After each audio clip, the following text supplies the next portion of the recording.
Gumaganda ang paligid kung bawat tao ay puno ng pag-ibig.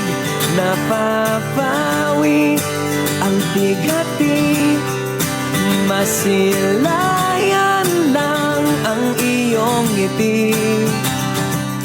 Okay gandang isipin ang isang mundong puno ng pag-ibig.